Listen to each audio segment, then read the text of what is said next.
বিদায় ২০১৬ বলা যায় বহু সম্ভাবনা আর নানান সংকটের উৎসের বছর এটি। রাজনৈতিক বিশ্লেষকদের মতে উগ্র জাতীয়তাবাদের উত্থান আর বিশ্বের রাজনীতির ভূমিকম্পের সাল। নানান জাতি ধর্ম বর্ণের ব্রিটেনের অভিবাসী আরও বিশেষভাবে বললে ব্রিটিশ বাংলাদেশের জন্য এই বছরটি যেমন ছিল আশার, তেমনি নানান অপ্রত্যাশিত ঘটনা মুখোমুখি হতে হয়েছে এই বছরটিতেই। যুক্তরাজ্যে, বাংলাদেশে, বিশ্বজুড়ে সামাজিক, অর্থনৈতিক, রাজনৈতিক নানান ঘটনা প্রভাব ফেলেছে ব্রিটেনবাসীর উপর, ব্রিটিশ বাংলাদেশিদের জীবনে।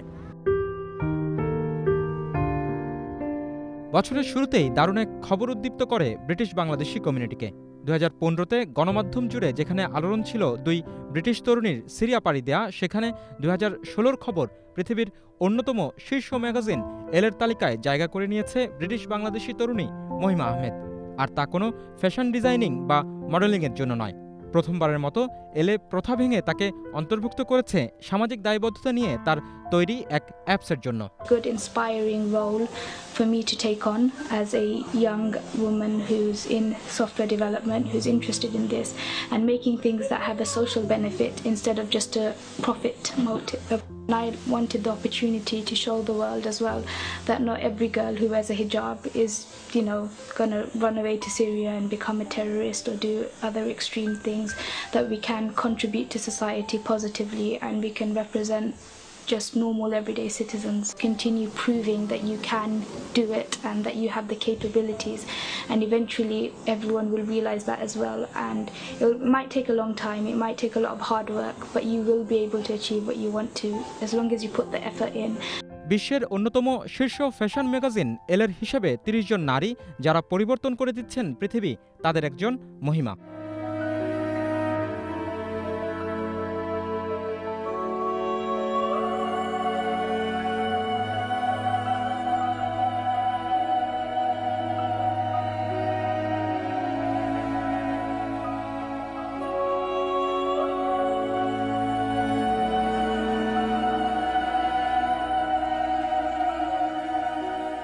দু 2016-তে যুক্তরাজ্যের অন্যতম বড় ঘটনা লন্ডন মেয়র ইলেকশন। লন্ডনকে বলা হয় পৃথিবীর সাংস্কৃতিক রাজধানী। প্রায় ৩০০ ভাষাভাষী মানুষের বসবাস এই তিলোত্তমা শহরে।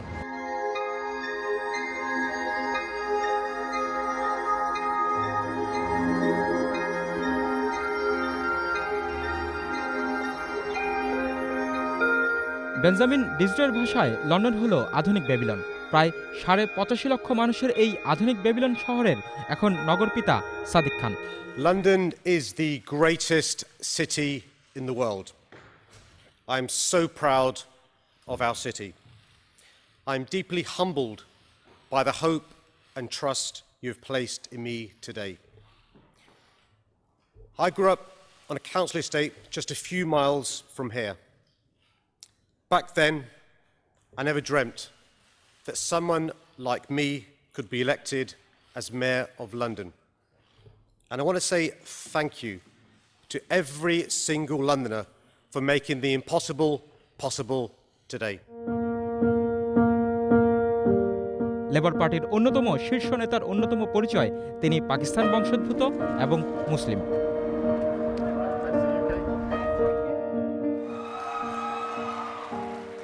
Thank you, London. London communities, which is very diverse. প্রথম মাইনরিটি আমাদের একজন পাকিস্তানি বাট মুসলমান একজন লোকে, সাদিক খান was elected as directly elected with the biggest mandate in political history in Britain. একজন কি হলেন মেয়র অফ লন্ডন হলেন। So it is also a plus point যে সমানভাবে যে আমাদের Brexit that against the minority, attack on minority, same time in this country we've got a directly elected mayor from a minority background and also a Muslim person in London, which fills me with hope that London community is still diverse. London community একটা মানে sentiment আছে, একটা ভালো feeling আছে যে minority are contributing to this great city, making one of the leading cities in the world. Overall, politically, I think it's good that we've got a new mayor, somebody who's more in touch with the minorities. Boris Johnson, he was good. I'm not saying he was wrong, but what I'm saying is he can't relate to ordinary people that are going to work and stressed and money is tight and everything like that. So I think it's good that we've got a mayor that can cover that area. লন্ডনের আমাদের একটা সুখবর আছে, ethnic minority থেকে প্রথম মুসলিম mayor Sadiq খান নির্বাচিত হলেন। আমরা আশা করতেছি সাদিক খান লন্ডনবাসীর জন্য কিছু করবেন এবং এথনিক মাইনরিটির উপর যে ধরনের হেড ক্রাইমগুলো আগে আমরা দেখে আসছি লন্ডনে, সেগুলো রিডিউস করবেন উনি এবং ওভারঅল ডেভেলপমেন্টের দিকে উনি নজর দিবেন। আমরা যেখানে থাকি এখানে জানেন যে কনভেন্সটা খুবই বেশি, সেই হিসাবে সাদেক খানকে ধন্যবাদ যে কনভেন্সের ব্যাপারটা আগে যেরকম প্রতিটা সময়ই মানে মাল্লি কাটে পয়সা চলে যেত, কিন্তু এইবার সাদেক খান 1 ঘন্টার একটা ব্যবধান যে 2বার মারা যাবে, সেই হিসাবে অন্তত তার এই চিন্তাটা ভালো, আমরা মনে করি ভালো। 2016 সালটা হচ্ছে আমাদের ব্রিটিশ, বাংলাদেশি, এশিয়ান এবং মুসলিম কমিউনিটির জন্য বিরাট একটা পাওয়া। লন্ডন মেয়র হিসাবে সাদিক খান ইলেক্টেড হয়েছেন, সেটাও আমাদের লন্ডনারদের জন্য বিশেষ করে একটা সুযোগ করে দিয়ে গেল যে ভবিষ্যতে আমাদের এশিয়ান কমিউনিটি থেকে ডেফিনেটলি আমরা আরও সামনের দিকে এগিয়ে যেতে পারবো। লন্ডনের মেয়র নির্বাচন, সাদিক খান নির্বাচিত হওয়ার পর আমাদের অনেক প্রত্যাশা এবং বিশেষ করে বর্ণবাদী আক্রমণ অনেক বেড়েছে এবং এইগুলোর দিকে আমার বিশ্বাস সাদিক খান অনেক নতুন পদক্ষেপ নেবেন এবং বিশেষ করে পুলিশ অথরিটির সাথে যৌথভাবে কাজ করবেন এবং বিভিন্ন বাড়ার সাথে কাজ করে সেই বর্ণবাদী কীভাবে দূর করা যায় সেদিকে তিনি বিশেষ পদক্ষেপ গ্রহণ করবেন। শুধু যুক্তরাজ্যে নয়, পুরো পশ্চিমা বিশ্বেই সাদিক খান প্রথম কোনো রাজধানীর মেয়র যিনি উঠে এসেছেন মুসলিম সংখ্যালঘু সম্প্রদায় থেকে। বলা হচ্ছে ব্রিটেনের ইতিহাসে সবচেয়ে গুরুত্বপূর্ণ নির্বাচনের বছরও এটি, যার মধ্য দিয়ে ব্রিটেন বিশ্বের সবচেয়ে বড় আঞ্চলিক জোট ইউরোপিয়ান ইউনিয়নের সাথে সম্পর্ক ছিন্ন করছে তার 43 বছরের। ইইউ গণভোটের ফলাফলের সাথে সাথেই ডলারের বিপরীতে কমতে থাকে পাউন্ডের দাম। 4 ঘন্টার ব্যবধানেই এই পতনের হার দাঁড়ায় 10% বেশি। ফলে স্বস্তিতে ছিলেন না যারা রেমিটেন্স পাঠান এবং যেসব প্রতিষ্ঠানের মাধ্যমে পাঠান কেউই। এখান থেকে যারা পাঠায়, যে টাকাটা পাঠায় সেটার পরিমাণ বাংলাদেশে অনেক কম হয়। এখানে তো দেশের সবারই বেশ কিছু চাহিদা থাকে।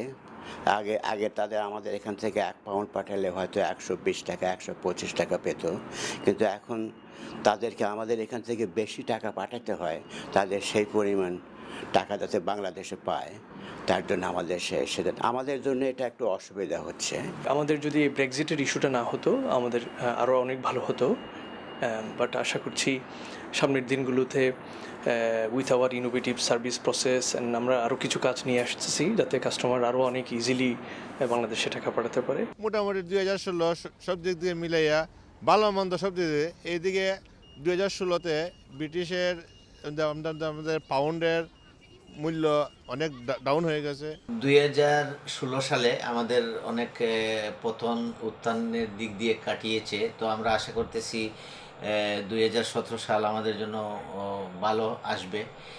16 সালের পাউন্ডের পতন এবং নানাবিধ সমস্যার কারণে আমাদের ব্যবসা বাণিজ্য কিছুটা স্থবিরতা থাকলেও আমরা আশা করতেছি 17 সালে পাউন্ডের দরপতন যে খারাপ দিকে গিয়েছে এটা উত্তর বৃদ্ধি পাবে। It has been the greatest honor of my life to serve our country as Prime Minister over these last 6 years and to serve as leader of my party for almost 11 years. And as we leave for the last time, my only wish is continued success for this great country that I love so very much. Thank you.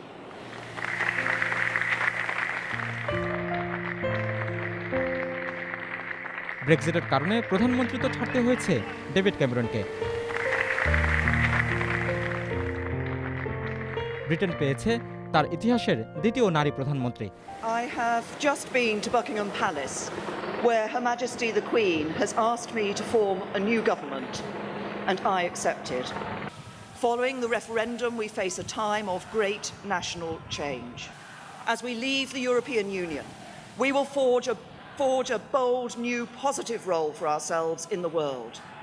And we will make Britain a country that works not for a privileged few, but for every one of us. রাজনৈতিক পর্যবেক্ষকরা বলছেন EU গণভোটের মধ্য দিয়ে যুক্তরাজ্য শুধু EU ত্যাগ করছে না, পরিবর্তন আসছে দেশটির রাজনৈতিক ও অর্থনৈতিক ব্যবস্থাপনাতেও। অনেক দল, labour, Lib Dem, conservative, Scottish national party সবাই মিলে ব্রেক্সিটের বিরুদ্ধে ছিলেন, তারা ইউনিয়নের পক্ষে ছিলেন, কিন্তু এই ব্রিটেনের জনগণ রায় দিয়েছে ব্রেক্সিটের পক্ষে। স্বাভাবিকভাবে সরকার এখন ব্রেক্সিটের পক্ষে এগিয়ে যাচ্ছে। মেজরিটি বলবো যে ব্রেক্সিটের পক্ষে ছিলেন, তবে আমি নিজে ছিলাম না। এখন দেখা গেছে ব্রেক্সিটের পরে যারা পক্ষে ছিলেন, I think they are disappointed, কারণ যে আশা ছিল যে আমাদের ইমিগ্রেন্টস লোক আসতে পারবেন, this is not the case. Priti প্যাটেলে অলদো প্রথমে আমার সবাইকে একটা লপসা দিয়েছিল যে ব্রিটিশ বাংলাদেশি ওয়ার্কার্স যারা রেস্টুরেন্টের কার জন্য বাংলাদেশি লোক আনতে পারবেন কমনওয়েলথ দেশ থেকে, এখন দেখা যায় that is not the case. লন্ডনবাসী কয়েকটা বিষয়ের মুখোমুখি। এক নম্বর হলো যে ব্রেক্সিটের কারণে আমরা এখনও শিওর না যে আসলে আগামী দিনে ব্রিটেনের অবস্থানটা কি হবেন। যেহেতু জনগণ ব্রেক্সিটের পক্ষে ভোট দিয়েছে, আমি মনে করি যে ব্রেক্সিটটা প্রক্রিয়াটা যত তাড়াতাড়ি সম্ভব প্রক্রিয়া চালু করাটা better. Also, in terms of Brexit, I think it's sad. It's incited a lot of race hate, which is sad because we're a multicultural society, and especially living in London. But I think some people have got those ideas, and they sort of thought, well, this happening will allow them to kind of vent those views. I'm not in agreement with that. That's it.